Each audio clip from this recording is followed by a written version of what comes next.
Welcome back, everybody, to The Creative Moment, Season 3, Episode 5. That wasn't very good, but this is a creative podcast with two creatives talking about creative things. I am Dante Bohlauer. I'm a photographer.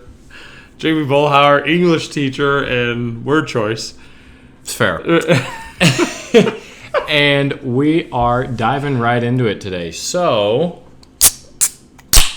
oh man, there's a little delay there. Yeah. We are talking about today feedback and more so kind of how to grow from feedback from others, whether it be positive, negative, whether it be concise or drawn out.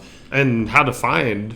And how to find feedback, because sometimes this industry can be a little gatekeepy, a little kind of hard to navigate sometimes. So let's dive right into it. So why don't you are very active on Twitter. You're in a lot of Twitter spaces where I assume the gist of it is to share your work and get feedback from others that you normally wouldn't. Sometimes maybe I'm get wrong. feedback, sometimes not. Like, that's one of the hard parts, because it's tempting to try to get feedback in those spaces or to find, but I don't know. It's an interesting dilemma. So part of the reason of us choosing this topic this week is basically in just over a month, April 29th, I'm trying out for the Nebraska State slam team to go to represent Nebraska went to nationals, and I've never truly done slam poetry. There's 3 rounds, you get judged. It's part performance, part poetry.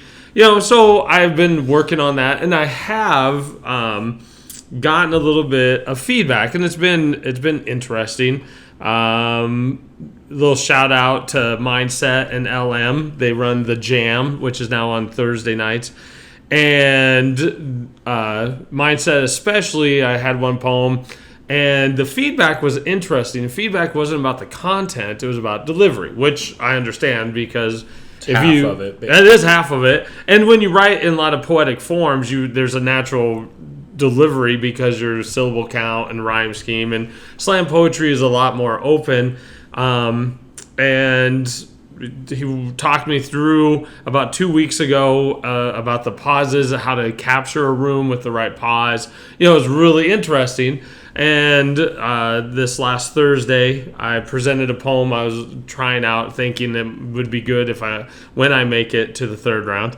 And he was like, oh. Like, he had a sense of pride because somebody actually took the feedback. You could hear it's like, you took my feedback, you did what I asked, and now do you see, how that worked? And I am a very novice in that area, so I was seeking that type of feedback because I'm trying to do something I normally haven't done. And I think that's kind of not easy to find, but when you're trying something totally brand new, you have a drive to find something. The other part of this, though, is the real feedback on my real crafted stuff, the things I'm feeling pretty good at. It's actually really hard to get feedback. It's hard to find somebody to learn from, because then I always get, oh, well, that's great. Well, yeah, thank you. Maybe it is good, but like, it's hard to learn from somebody else and get honest feedback. And it would seem to be in the social media world that would be easy to do, but it's not. A lot of the feedback is shallow. It's like, it's great, it sucks. That's about it. It's not anything crafted well, really kind of studying you and your style and your work and giving an honest opinion, an in-depth kind of thought process. It's all just, it was fine, it sucked, it was good, whatever. And I think it's interesting how you talked about how you're kind of a novice at slam poetry. It can be easier to find feedback when you're not as experienced in something, but like something that you are well versed in, like you're something that you've crafted well, that you've spent a lot of time in, that it is hard to get feedback because maybe you're just not looking for it as much. Maybe you kind of think that you've got it all put together. And I think that it's such an important part of the final product is, like you talk about in your English class, peer reviews, because everybody has a different mindset, a different perspective than you do. And when you kind of get in the rut of, oh, I know how to do this, I know how to take senior photos, whatever, you can kind of lose that sort of extra element of someone else's perspective. Like, hey, what if you tried doing this, taking this angle, doing this delivery type thing? And that's something that I know that I sometimes struggle with is just knowing, hey, like, yes, you are kind of good. You've done a lot of this, but feedback is still as important at the beginning of the journey as it is when you have taken thousands of photos, written thousands of poems, things like that. Yeah. It's just as important because everybody's perspective is different. And as a part of this, I'm not sure we're going to have an answer for anybody to a degree, because that is actually a big hurdle that I'm dealing with a little bit. Because as you talked about essay writing and stuff, but even in photography, and I'm not trying, like, but remember what I mentioned is like, man, a lot of your seniors are in the center of that. Yep. And I changed that. I started changing it. Well, I know, but it's just that aspect, I know enough of I can almost tell when you've taken a photo, and have asked you questions about, like, the baseball one, like, how'd you get the who was throwing the ball, how, but then I was like, they're all getting centered here, and it wasn't any criticism, so just like, I see your vibe with that. So here, you get hit with the really hard question first. I'll try to answer it, but how do you actually find somebody to learn from? Or have you? I have. So I think the hardest part is finding someone within your range of, one, your craft, your poetry, photography, your industry, and then within the range of your ability. Because a lot of, like, as you said, novices, it's easy to find like, I get Instagram DMs about probably once a week of kind of beginners to intermediate level photographers that are either trying to, how do I monetize this, or, hey, I love your photography, how do you edit this? Beginner level, it's kind of easy to find feedback because the only place you can go is up. Yeah. And it feels, and I'm just on, like, it feels good too when you actually make, and somebody goes, they think I'm pretty good. Well, no, they recognize, like, hey, you did work, and like, okay, yeah, I've got, because you are learning and you want to drive to get there, but yeah, and we're even though you're young in your career, you're still seasoned. I'm going on, it'll be after, I'm in year 4 right now, so going on year 5 here in, like, December or whenever I really started this. But so finding someone within kind of your same range of ability, and I think a big thing is your same drive to grow. Ooh, good point. If you're with someone that's just as good as you, but just thinks that they're at the top of the mountain or just doesn't really care enough to get better, they're not going to critique your work as hard because they don't just generally care as much. And so, really good friend. I have another podcast with this friend, Alyssa Allman. We kind of grow off of each other. We send almost like all of our work back and forth. Hey, thoughts on this? What do you think about this? I'm not sure about this. And we can kind of relate to it better because we're kind of on the same rung of the ladder.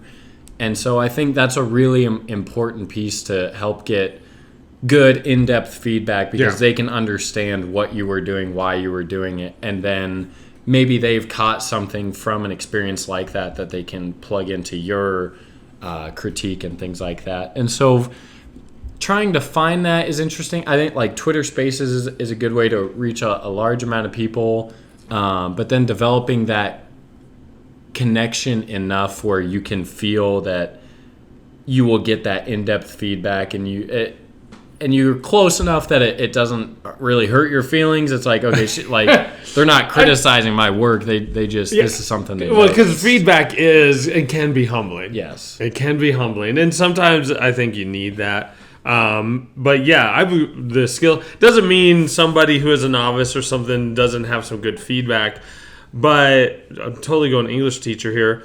They don't quite have the vocabulary and experience, knowledge and stuff, and they can't articulate sometimes at your level. This is the factor that I'm seeing. You know, whether it doesn't matter, whatever field that you're in, you build a vocab and you build an understanding and technique that you can speak to other people at your level or above.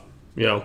And honestly, to a degree, again with my novice, the idea of the pause to capture, like, I know what pause means. You know, I understand what that is. Also in a line break, but as expressed by Mindset when he was giving me feedback, I just like, oh, okay. So I'm trying to like set the tone, which part is a part of slam poetry is the performance part. And again, I'm a novice at that, and so I was hungry and I learned that word in a little bit of a different way. So now when I talk about it, now I can talk on a little bit on that same level and expand that toolbox I have of reciting poetry. Yeah. So how do you? I don't have. I'm just being, and that's the hard part of this. And not trying to be egotistical or stuff, but my nickname a lot in the poetry spaces is Teach, because I introduce new poetry styles. I'm on Move Me Poetry organization. I do the Teach Me Tuesday sometimes, where I present new, and to a degree, a little bit of my frustration is that's where I think people are just like, oh, that's really good. It might be good, thank you, but I almost don't trust that anymore, because I'm like, if I was that good, then maybe I would have sold more books, or I'd have more followers, or something. You know what I'm saying? And it doesn't mean if there's no problems with any of your work, then why is your New York bestseller or something? And that's where we talk about everybody has at least something unique to add. It's just, one, the courage to say it, and then two, just taking the time. That's where I'm so thankful for my creative friends that I know I will get an actual feedback instead of just, that's fine, it's good, it's whatever. Because people in shallow relationships, people really aren't looking to provide value to you. They're looking for you to just provide value to them. So when you're asking for feedback, they're just going to say, oh, yeah, it's good. Hey, what do you think about mine? And expect that sort of thing. And so, it's hard with social media if you don't know someone personally, because, and we've said this 1,000 times, it's becoming an ever more shallow space. The internet is just full of shallow connections, and a lot of, like we talked about, good feedback is not going to come from a shallow connection. And so kind of navigating that, I don't know if I have an answer either. I mean, I've just kind of lucky that I worked in that space and grew those connections, and then was able to foster them and keep them going even now with just being on my own. And you have, and I think that's another aspect, because we're talking about social media a little bit heavy here, is actually the real personal connections, because honest feedback and stuff like that has also a little bit of trust involved. I know Stephen King's mentioned all the time. Okay. But he's honest about lots of things. Like his wife is the one who edits his book, and another so he's got a really small circle, in that regard. But knowing wives and stuff like that, they can be brutally honest and humble. Like, okay, yeah, I get you. They're not trying to be cruel or anything, but they love you. They want, mom edits my blogs. The poetry stuff, though, see, that's where even with her, like my blogs are pretty basic, essay reflections, stuff like that. But with poetry, it's just everybody, the vernacular, the syllable count, there's a whole ton of stuff that's just above her pay grade. Yeah, and so it's just like, oh, that's good. Where you don't understand. Whereas another poet would say, oh, what if you used this word because it would create a different emotion, even though it's a similar word, like stuff like that. And I don't know. And right now, to a degree, it is a frustrating part because I just don't have a small circle of friends, anybody that will just let me know where I can improve and things. And I kind of feel bogged down, because I do want to sell books and I do want to be known as a poet instead of, your dad, the teacher. I'm just like, that's one of my goals, is that Jamie Bullhauer is a poet. And it doesn't mean I'm going to make $1 million off my poetry books. I get that. That's never... But it's like I don't feel like that's where... I haven't reached that goal. But I don't have... I just feel like I've topped out because of trying to find somebody to learn from. Somebody to give me that honest feedback that's not derogatory or any, like that. You suck. That's not feedback. That's just being negative.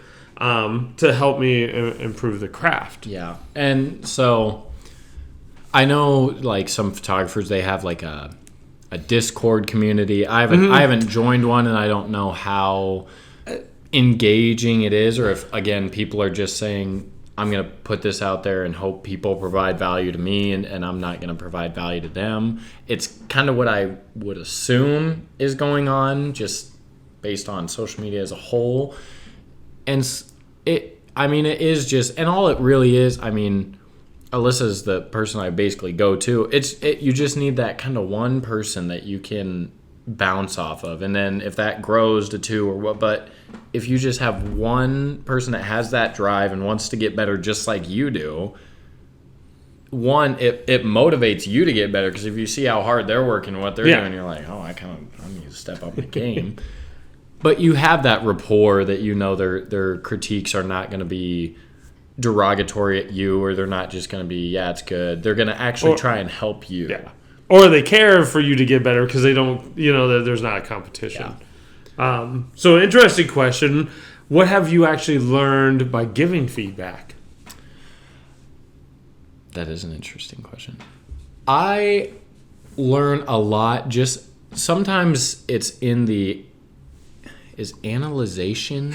Analysis? That's the word, okay. Word choice. I didn't go to college. So sometimes it's in the analysis process where I think I'm like studying her photos or videos, and I'm like, wow, that's really... I didn't think about how she did that, or how she composed that, or this type of thing.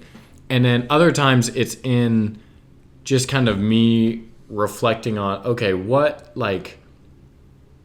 would I want to, not want to hear as in just that's good, but like, what would I want to hear as in, I would like this to be presented as maybe something I can work on, or like, I want your perspective on this specific part of the photo, or this specific segment of the video.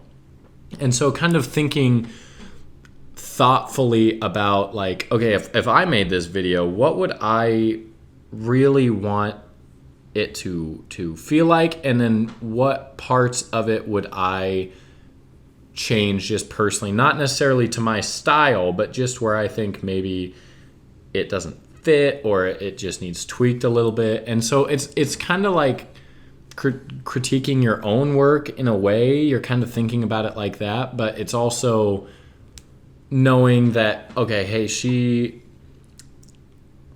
was mentioning that like, oh, it was a cloudy day, I don't know how the edit's going to turn out. What can I say about that I think was good and bad and in between, somewhere like that? So you kind of learn just by analyzing some of the stuff, and then you kind of learn almost a way to kind of critique your own work by like, oh, what were they kind of worried about? What were they looking for? And then how can I apply that to my work? How can I apply that to my critique of theirs? Yes, and especially if they ask, because you mentioned that, because sometimes we have our own blind spots within our work. I definitely do. And so when somebody else though asks that question, and that's where to a degree I am very honored and have enjoyed helping other poets and stuff with their things, and that they've asked me to do that.